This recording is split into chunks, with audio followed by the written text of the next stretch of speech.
There was an article in Financial Times. I'm a big, from Patrick McGee. I've talked to him a few times, and essentially he reported that Apple was essentially doubling its workforce in advertising, and they're definitely not saying that's not going to happen, and you rarely expect Apple to do that. But what really struck me though was, again, getting back to the irony of Apple, who's going to create this huge advertising business. I mean, step one, Apple convinced everybody that advertising was bad and that they cared about privacy, and they instituted some pretty good user controls about how they did it.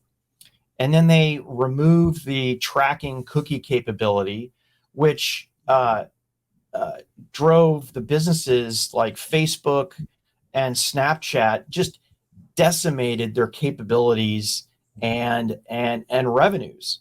Essentially, the ability to tee up more higher CPM based advertising that users could connect to, and they could charge more for. So, and then after this, they're building this giant ad business. And I think that the irony and I don't think my pessimism is unwarranted here. I just think that the company needs to be called out in what it did, and quite frankly, I admire it. The Apple power move here. Is that it? That's it.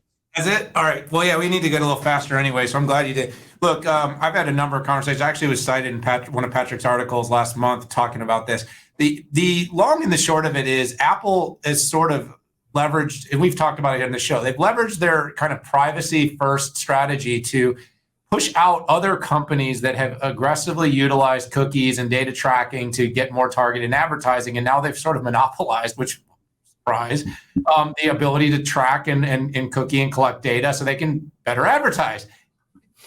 It's ridiculous, dude. The fact is that what's most ridiculous about the whole thing, though, to me, is that I think regulators, because they all use Apple, they just don't say anything about it. I don't know what it is. They're like, I don't want my experience to get messed up. And by the way, this is where I always talk about, Pat, the decoupling of consumer harm and competition is that consumers are happy with it. They're like, that's great. I'll just do everything with Apple. They're okay with it. But the problem is eventually we're going to have no competition left. Well, dude, and then you've got you got Tim Cook, basically the friendly grandpa who, wears nice grandfather clothes. He's hip.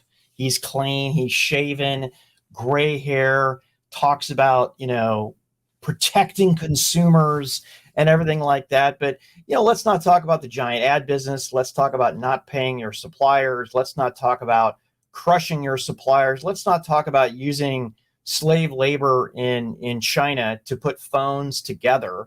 Every woke statement that comes out of Apple, and they don't talk about the Uyghurs. It's freaking mind blowing to me.